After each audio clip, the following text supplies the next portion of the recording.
Welcome to Third Side. I'm your host, John Shaw. And I'm Jared McGee. Tonight we have with us the High Priestess of the Church of Satan, Peggy Nadramia. Good evening. Excellent. Good evening. So it looks like we're going to be talking about the history of the Church of Satan, rituals, how different Satanists utilize this important aspect of satanic philosophy, and also Satanic Gatherings. So it should be a pretty interesting episode. With the history of the Church of Satan, we've got a couple of questions. A few, actually. Start with this one. Like any religion, when it begins, it is met with much opposition. What are some of the most opposing forces that Dr. LaVey had to endure or work through on his way to establishing the Church of Satan? Well, I think that the biggest opposition he had during the years was probably the Satanic Panic. I mean, I don't think people today realize how close we came to having our religion outlawed by the government. And that actually almost happened during the 1980s and the Satanic Panic. They were very close to associating it with dangerous behaviors, teenage suicides, alleged child abuse, and all kinds of horrific criminal activities. And, you know, the same forces that had those stickers slapped on your heavy metal albums back then were gearing up to outlaw Satanism as a religious practice, which would have been quite a hey, how do you do, considering that this country is founded on religious freedom.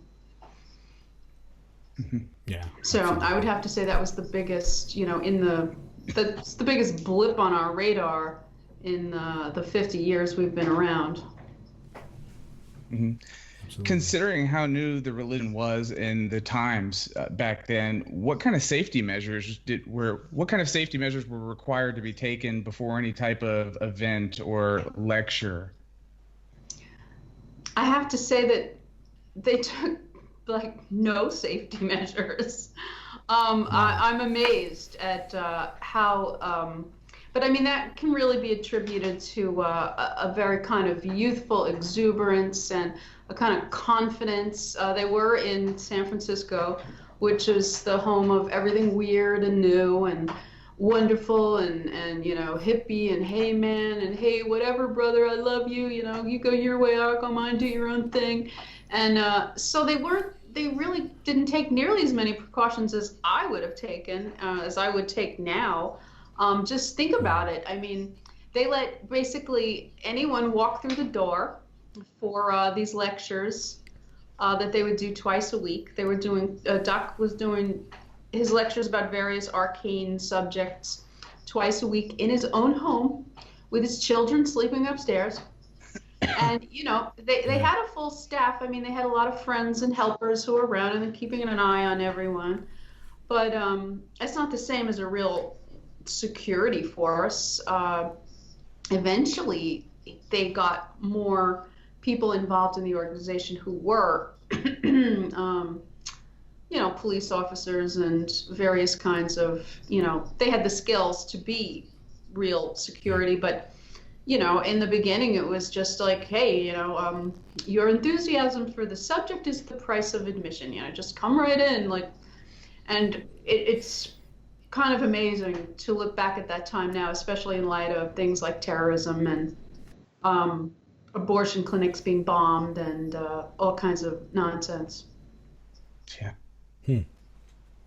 So there, in the beginning, we were talking about a little opposition thing. Was there any opposition strong enough to make Dr. LaVey unsure of the future of the Church of Satan? No, he was never anything but confident that because Satanism is so closely tied to man's true carnal nature, he was always very confident that it would succeed. I mean, in the beginning, he was extremely confident. He really thought that by now there'd be, a much larger movement. But as time went on and he observed his membership and the people who came to the Church of Satan, and I guess he just evolved his philosophy and his thinking on the subject more. He realized how elitist the philosophy ultimately is and how few and far between are the individuals who are true Satanists, like born Satanists, and he kind of adjusted his expectations of that. But in the beginning, the love generation, the me generation, he was sure that people would just be like stampeding out of Christian churches and into Satanic churches because they were so much more fun. Yeah, well, they're definitely fun. Yeah. Considering, considering his expectations, how long would you say since inception did it take before Satanism became cool, as in something that was emulated or had people, I don't want to say bandwagon, but copycats. Yeah, something. How long before people really wanted to, it was the hip thing to do? Well, there were copycats all along, but they just, as with anything else, like the internet has made it so much more possible for anybody to start up their own, dog and pony show virtually overnight and publicize themselves. And but yeah, I mean, I have a huge, thick drawers of wannabe competitors with the Church of Satan. There's lists of them. I mean, if you look in the books, in the History of the Church of Satan book that Magistra Barton wrote years ago, and then also it's in Secret Life of a Satanist and places too. Like they're just these long lists of the Brotherhood of the Ram and the Church of the this and that. And I found recently a whole bunch of letters from this one guy who was running the Church of the Iguana, and he considered himself a satanic leader, and of course wanted to join up with the Church of Satan because obviously they'd be a wonderful affiliate for us, the Church of the Iguana. So yeah, they've been there all along. Yeah. Yeah. Wow. That's really interesting. Now, when we talk about Dr. LaVey, and it's sad that he passed, of course, but there's a lot of people that always love hearing the stories of the people that have the pleasure of hanging around him or being around him and things like that. Can you, maybe tell us about the first time that you met Dr. LaVey and what that was like? It was really cool. We walked into a restaurant where we were supposed to meet them, and the first person I saw was Blanche, and she was perched on a bar stool with a drink, stirring her little drink. And she was so pretty. She had a whole 1930s kind of outfit on and little hat. And Doc kind of, he spotted us, and this voice just boomed out, "Peter Gilmore!" And there he was, standing at the bar with his big flashy tie and his fedora, and it was really great. It was just so exciting to really be in his presence and see him face to face. Did you fly out to see him in San Francisco? Yes, we flew out specifically to meet with them. It was a storm had arrived in San Francisco just as our plane was landing, so our plane touched down in the midst of all this lightning flashes and thunderclouds, and that was quite portentous. And then, it was late because of the storm, so we jumped in a cab and streaked to our hotel room and threw our clothes on and jumped back in a cab and went up to where we were meeting them, which I think was the North Beach area, if I remember correctly. Don't know, I don't remember exactly where it was. Yeah. How long did you get to go back to the Black House that evening, they took us there after dinner. Oh, awesome. What was that like? Well, it was, very impressive to finally walk up those stairs that we'd seen in pictures and in Satanis, and to walk in there and really be in that dark, amazing house. The first night we were there, we sat in the parlor and in the kitchen listening to organ music being played, and that was great. And then in future visits, we got to see other parts of the house. How frequently did you go out to visit him? We'd go out a couple times a year and spend a few weeks whenever we could. So I guess our last question's about the history. How did you feel when you found you were officially the High Priestess of the Church of Satan? Well, my husband made me the High Priestess, so I felt pretty good that he did that for me. And I was really, I was happy to, I was happy to take the wheel because I had kind of been doing a lot with the members for years, and now I could really step into the job and really start getting things organized the way I wanted them to, and make some improvements and stuff in the way the organization runs. And that's me. I'm the organizer. I'm the nuts and bolts. So. How did your role in admin even begin?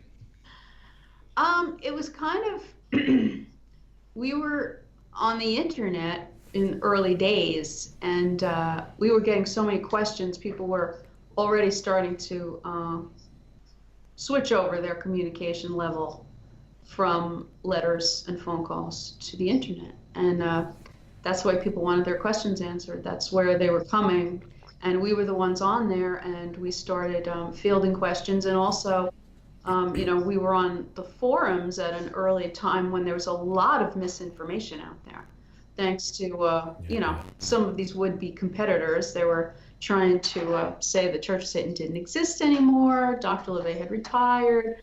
There was no such organization. It was out of business. It had been dissolved. It doesn't do anything. And there were people perfectly, good satanic, people who wanted to join and who were interested, who believed it because there was no other source for information. So they were just like, okay. And so our job in the beginning was dispelling that. So the internet actually kind of gave a spark to it then. Yeah. The internet and our magazine, The Black Flame, together, I would say, sparked a reintroduction to the world of the Church of Satan. But I mean, it wasn't the only thing, because a big article came out in the Washington Post, and I guess it was 1985 or 86, about Dr. LaVey with big color pictures and a long interview with him. So there was information out there, but you always have these detractors and these competitors that are like beating the drum. Oh, it's not valid anymore. It's not really an organization. Go ahead, write to them. You're not going to get anything in return. And, so we were out there making sure people understood that it was otherwise. Yeah, absolutely. So we've got some viewer questions, and I know, Jared, Sherry M. Asked a few questions. I know you wanted to say something about her, give a little shout out to her on the show. So why don't you do that before I ask the question? Sure. I wanted to give a quick shout out to Sherry M., Angie, and Bruce. They're admins over at the Thinking Atheist fan page. 41,000 members in this group. I joined one day just because I like the show, and as usual, Satanism comes up in an atheist group on the internet anymore. I would start clarifying a few things, and I found that they were really receptive. They were very positive, very open, and they let me speak. And ever since then, they've encouraged me to sort of step in and clarify when we see, I hear that Satanists can't be atheists and blah blah blah blah blah, and they'll tag me. And I just wanted to give a quick thanks for your patience, everyone. Awesome. So Sherry asks, do you find that Dr. LaVey's showmanship, his flair for theatrics, etc., was ever a distraction or detracted from people taking the religious seriously in any way during the early days? I don't think it ever detracted. It was definitely the essential bit of magical X factor that was necessary to bring attention to the church. And I don't think there's really anything better than that to truly illustrate what our philosophy is really about. If there wasn't all that cape swirling and lion taming and devil horn stuff going on back then, it would have just been another dry kind of me first philosophy, and I don't think anyone would have paid any attention to it.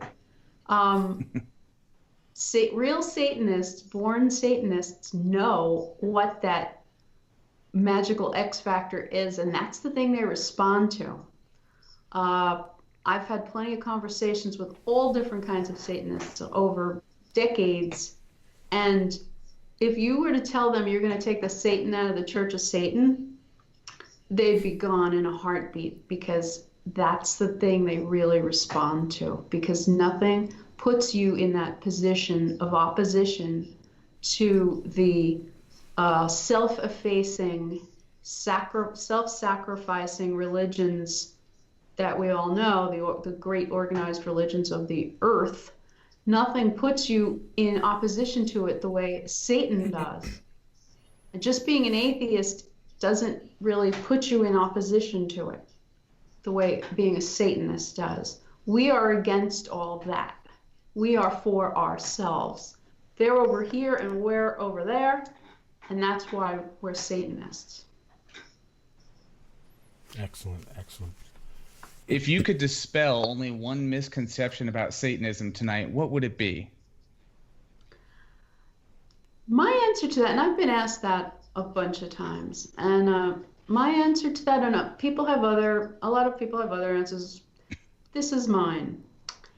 The biggest misconception about Satanism that I'd like to dispel is that we are thinking about you. We don't care about you. We're not trying to make more Satanists.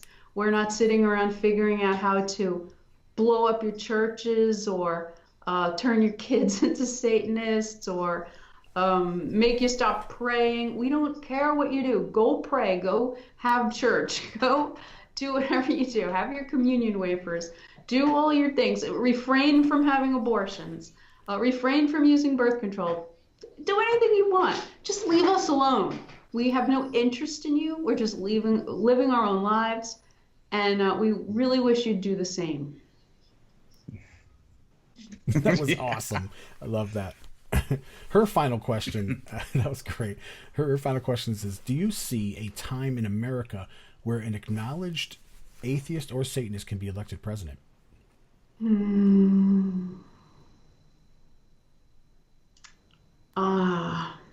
I really hope an acknowledged atheist can be president in my lifetime. I don't see a Satanist ever being president in my lifetime.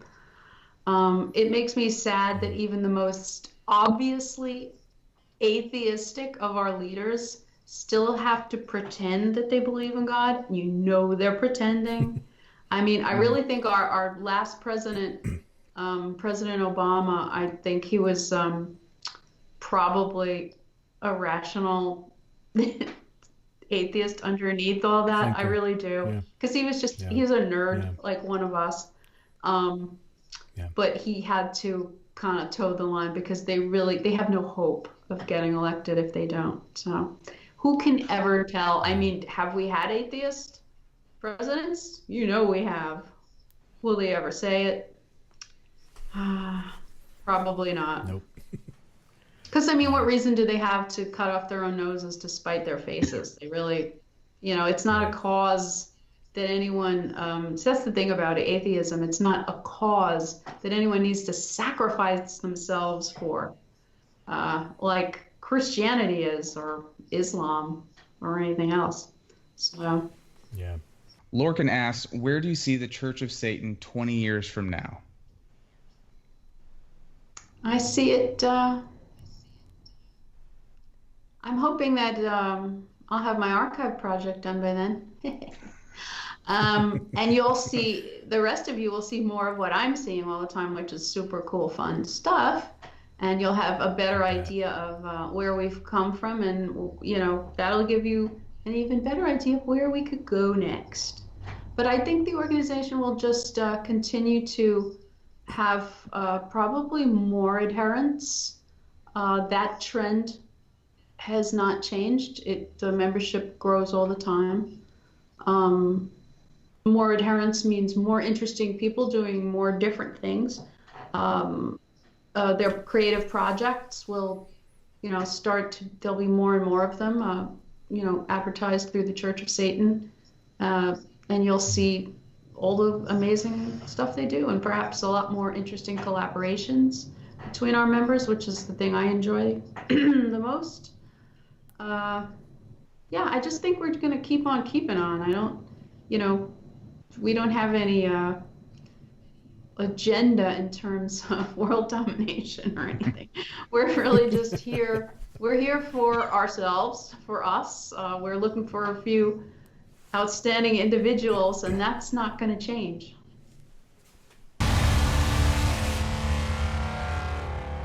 Rituals. What is it about rituals that makes it so appealing to some Satanists? They're fun. They're a bit of play acting in your own interest.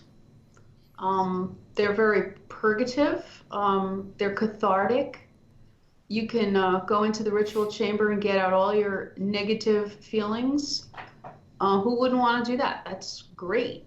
It's very cleansing and gets you past your bad moments. I mean, instead of sitting around steaming and kicking the furniture and yelling at the dog, you go into the ritual chamber, you work out your problems in there, and you come out feeling a lot better. And maybe some of that energy gets directed towards the target of your anger, or maybe it doesn't. But at the end of the day, you feel better, and that's what counts. And people love all the trappings. They love to, cart out their beautiful goblets and their lovely candles and their swords. And it's, everyone's got their favorite way of setting up a ritual. A chamber, an altar, they're completely individual. So it's a total expression of yourself. I mean, I think a lot of Satanists naturally set up, I say I have altars all over my house because I have altars for different things in different places, and they're really not always obvious to people that this is kind of an altar, but you know what I'm talking about. Like my tiki bar is totally a ritual chamber of its own. I have my bar set up like an altar. I have all my tiki gods surrounding me. I have my favorite tiki stuff. They're set up very, very much according to how I want it. If anybody moves any of it, I know, because it's like I have it set up just so.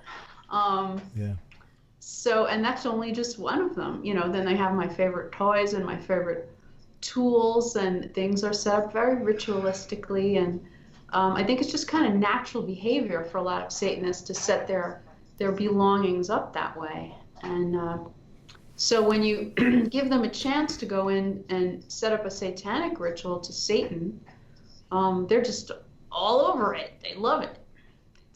Some people, aren't interested in it, or they kind of metamorphosize it into, they morph it into their own kind of thing. And it may not be so overtly religious. It might be, done in another way, but it's all very much directed towards an expression of their individuality and their will.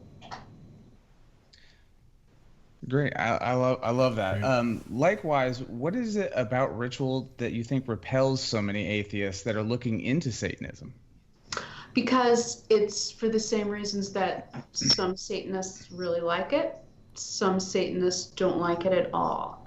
And for the same reasons, because it's a lot of religious trappings and they're repelled by those.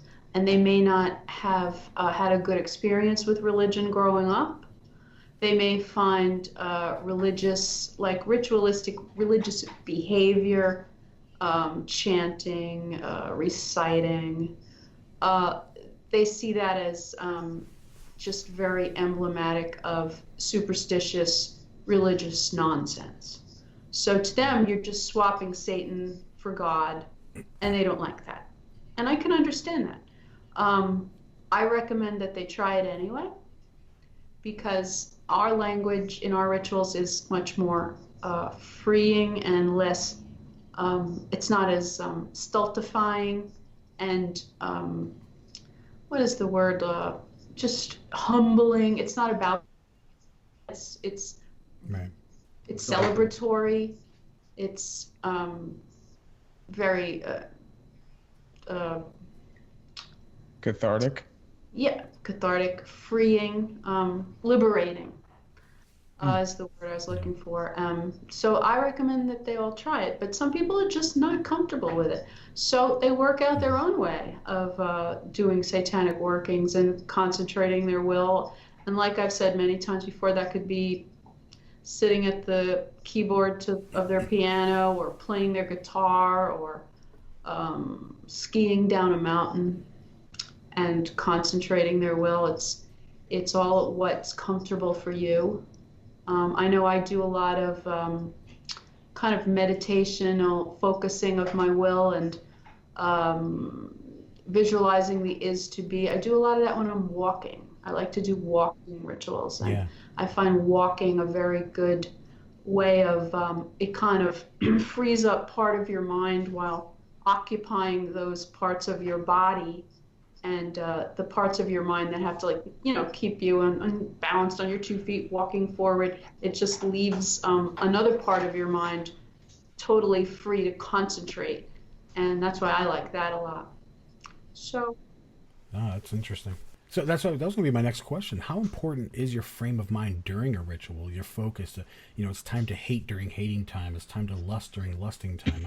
How important is that aspect of Well, ritual? I think it's very important, because the higher you can get your emotions worked up, the better your result is going to be, both for cathartic reasons and for possibly generating your energy towards the object of your desire or the object of your anger. I think if you can't concentrate, if you're having trouble focusing, it's time to quit and try it again another time. Because nothing's worse than doing a ritual and just being too sloppy in your focus, because weird things will happen. If you miss, like, what happens when you miss a target? You hit something else, right? Like, you don't want to do that. So if you can't stay focused on your target, and you can't stay in the moment for a ritual, just shut it down and do it another night, because it's not going to have a good result. Have you ever performed any rituals with Dr. LaVey? And if so, could you tell us a little bit about it?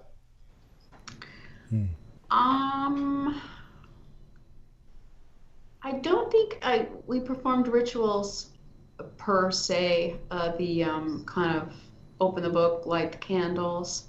We definitely had some very magical nights down in the Den of Iniquity, and Dr. LaVey choreographed those very carefully. He had a purpose to that. He would play certain music. He wanted people to sit in certain places. He wanted everyone to drink certain things. And he would work those out for us when he wanted us to participate in those with him. So I would have to say yes, but maybe not like the black robe kind of ritual. I get a lot of people, that come up to me. I don't know if any of you guys have this experience, but they say, what is all with this ritual stuff? It's just gobbledygook, all that stuff. What are you doing? Hocus pocus, balderdash. And I mean, I got to say, if magic did not work, would Satanists really continue to practice it? No, why would they? At the same time, it is gobbledygook. It only has the meaning that you give it, and that's the way you work your will. All magic, ritual magic, is what in Yiddish you call it's a Bubameiser. It's a distraction device so that your true will can come out. As Dr. LaVey was very clear about this in the Satanic Bible, but also in his early writings and his letters and stuff, that he felt that intellectualism, like being too analytic of what you're doing, I'm saying the words in the right order, like did I leave out a word? He felt you needed to drop all that, and you needed to be so sure that what you were doing was truly working magic. You had to drop all your intellectualizing and just let your will come through.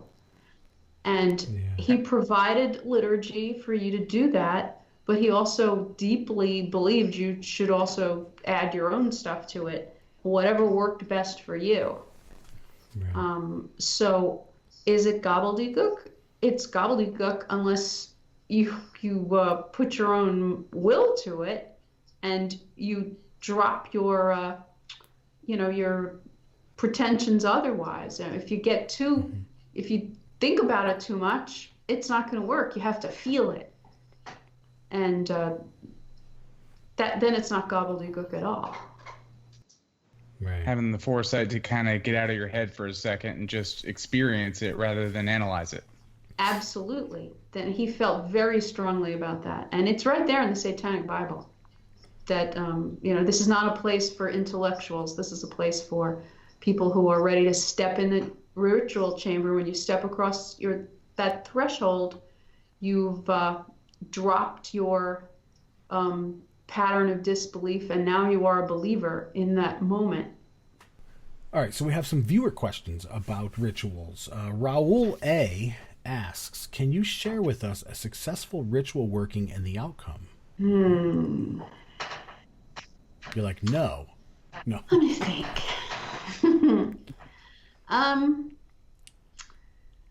I did a ritual a few years back about, it was specifically one I did, and I had my husband with me to help me and assist me, but it was my ritual, and it was for something I really wanted, and it had to do with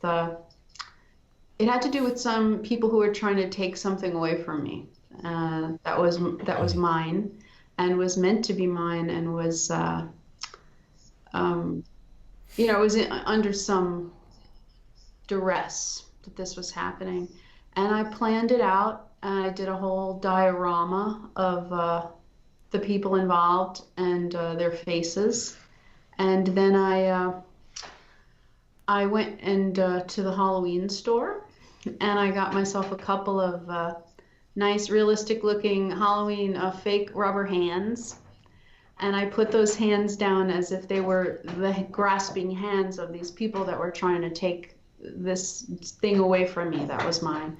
And even though I'm not a smoker, I lit a cigarette, and I puffed on the cigarette, and during the ritual, I just kept putting the cigarette out on these rubber hands. And in other words, chasing these hands away from the thing that was mine. And I had a very good outcome to that ritual. Yes. Excellent. That's Yeah, awesome. and that's what I did. It was just like a literal, psychodrama, getting those people's hands off my stuff, and it worked. It worked. And it's, Awesome. that's the kind of ritual like I could plan a few weeks and get everything assembled and really plan it out, and that's how it worked. Melanie T asks, how often should one conduct a ritual about the same desire, and why? I think you should only do it once. I heartily disapprove of people who keep showing up every Friday night to do a ritual for the same thing. If you have to keep doing that, you got to really rethink that goal and what you're doing in the real world that's screwing it up. I remember hearing something about insanity, and I'm paraphrasing here, but isn't it if you do the same thing expecting a different result, you're insane? Yeah. Not good Yeah. enough. I mean, I consider that kind of thing the same as the person, the person who doesn't have barely a dime to his name and keeps buying a lottery ticket. It's the same. To me, that's the same kind of, I threw a penny in the wishing well. It's like you're better off throwing a penny in the wishing well, but also going and putting some real world effort into what you're doing.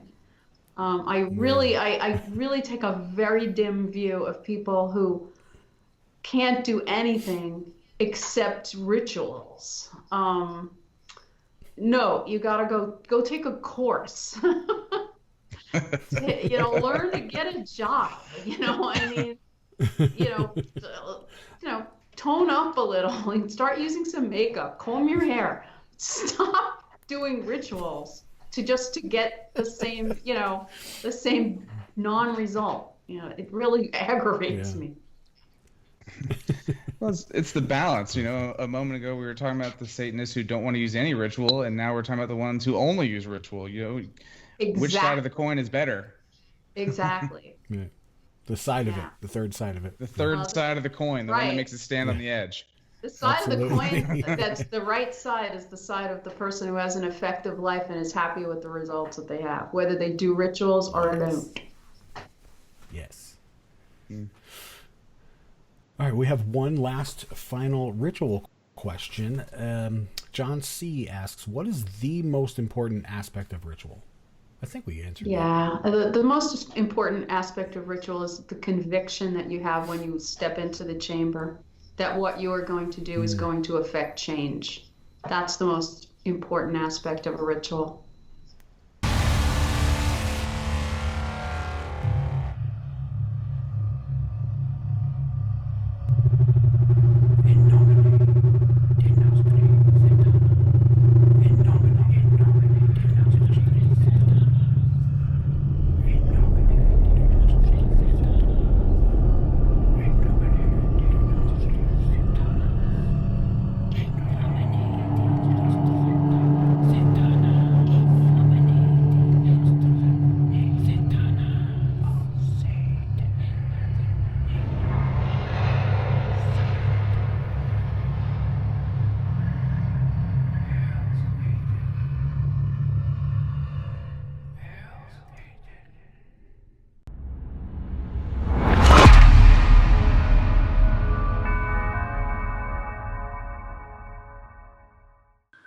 Hi, this is Magistra Robert Johnson. I'm the author of The Satanic Warlock, a book you probably heard quite a bit about.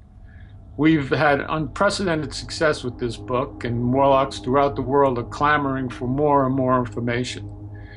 The book is just the beginning. The book is just the jumping off point, a primer, so to speak, for warlocks all over the world to gain knowledge, magical knowledge, satanic knowledge. The Satanic Warlock website, which will premiere probably within the next couple of months, is going to offer the next level of information. We will expand upon all areas, including power and seduction, and just what it means to be a man in this post-politically correct era that we're now living in. This book was just the beginning. So jump on over to the satanicwarlock.com, sign up for the new information, and to be one of the first to join the website. You won't be disappointed.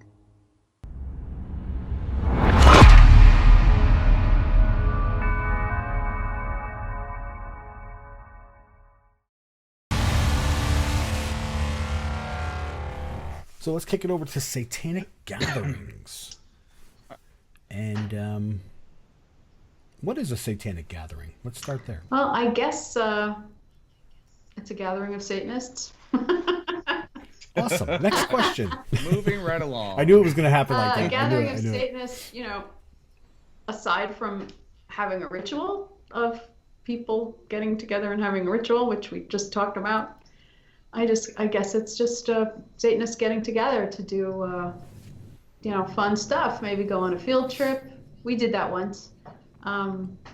We had a whole bunch of local members in the New York area meet up, and we all went to Coney Island together, and it was really fun. That was great.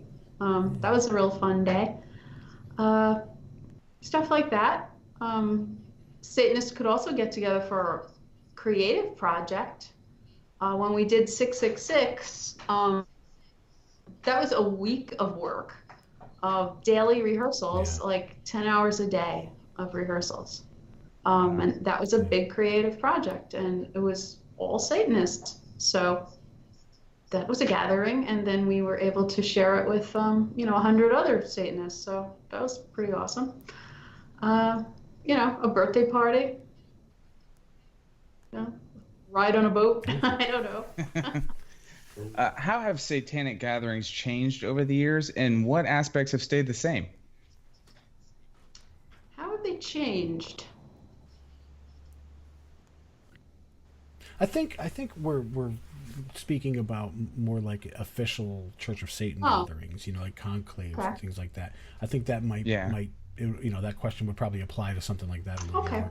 Well, in the beginning years of the Church of Satan, as it's been documented and you've all probably heard, Dr. LaVey had people come to his home where he set up like a little auditorium sort of set up in his front room, his big parlor, and he did lectures and witches workshops, and every Friday night he did a satanic ritual. And if you showed up for the satanic ritual, basically in the early days you were considered a member of the church, because you were saying you were Satanist because you showed up for a satanic ritual. So those were the earliest versions of satanic gatherings. As the years went on, Doctor started to shut that whole deal down, and the only rituals that were being performed within grottos, not at Central in San Francisco. They were being performed by the members themselves in their own homes and in their grotto meetings, and they were having meetings. That was a satanic gathering, I guess. The grottos having their own little meetings, and the grottos were very small. None of them, I don't think, were ever more than 10 people in one grotto. Usually far less. Usually more like 5. So for a long time, no satanic gatherings, except what people just did on their own with their friends, whatever. Right. And then we did 666 in 2006. I mean, that was a long time in between of no official Church of Satan gatherings. Right. Well, no, like it's in my article on the Church of Satan website. In 1998, we did not a funeral service, but a memorial service for Dr. LaVey in New York City. We had about 100 people there. It was like a memorial concert. Dr. Mark Birnbaum played the piano, and so I would have to say that was probably the first time there was a large satanic gathering between the early days of the church and when we started working, as the leaders of the church. Yeah, we did a few, we did some local things with our, when there was the Man in Black Grotto was in New York City. We did a kind of an open bar night, I think in 1996 or 7. And we did a couple of those where anybody who was a Satanist in the tri-state area could, come and buy drinks and sit with us and hang out, But yeah, there was probably a good, almost a 20-year gap in what you would call a large public satanic gathering. Yeah. I remember the Hellfire Club, the thing that happened too, which leads to my next question. What are some of the most memorable moments in one of the gatherings? I have to say that walking around the caves, the Hellfire caves in West Wickham, England, was probably my favorite of all my experiences. That was really, really magical and historical and fun. It was just, it combined all those elements of, self-deception and camaraderie and just general good times. So I heard that something happened over there in the Hellfire Cave ritual. Do you care to talk on that? Well, we had made a large phallus to use during the ritual, and it was made of, what's that stuff it was made of? Paper mache. Paper mache. I can't take credit for making it. Magistra Diana and Magistra Fifi made it.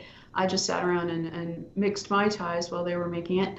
But what was it modeled after anyone? No.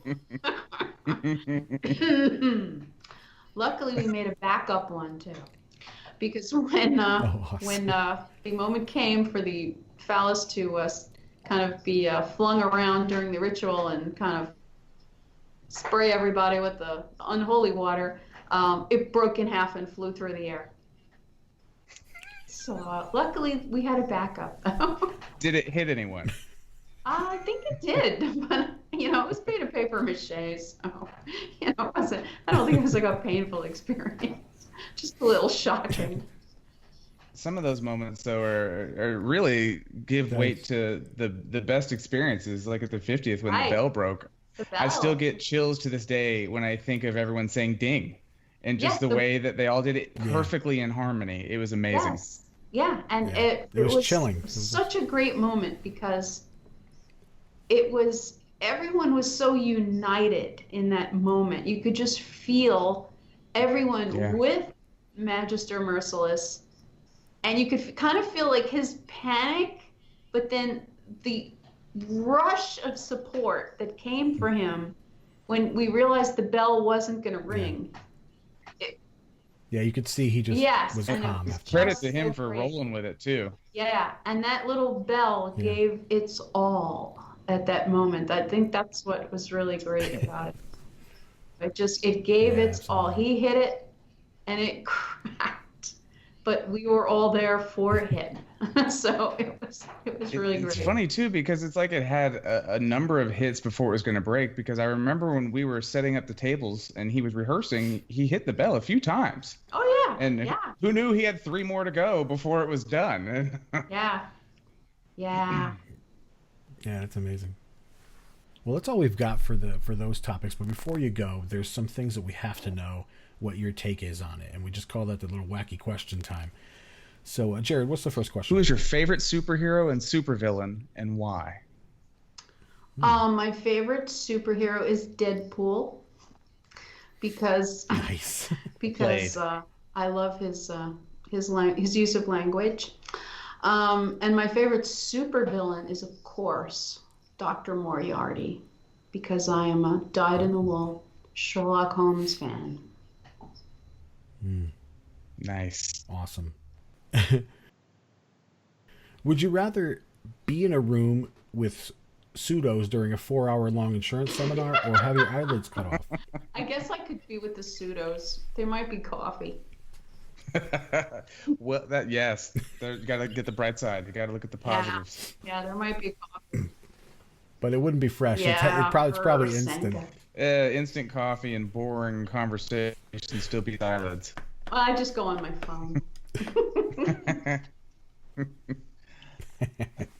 So that about does it for this episode of Third Side. Magistra, we want to thank you so much for coming on. It's always great to have Peggy Nadramia involved in anything that we do. Jared, final thoughts? That was amazing. That was everything I expected and more. And this is really a dream come true for me. I really appreciate it. Well, thank you guys. I was really happy to do it. It's fun talking to you, and it was a good time all around. I'll be back. Awesome. All right, everyone. Till next time. Hail Satan.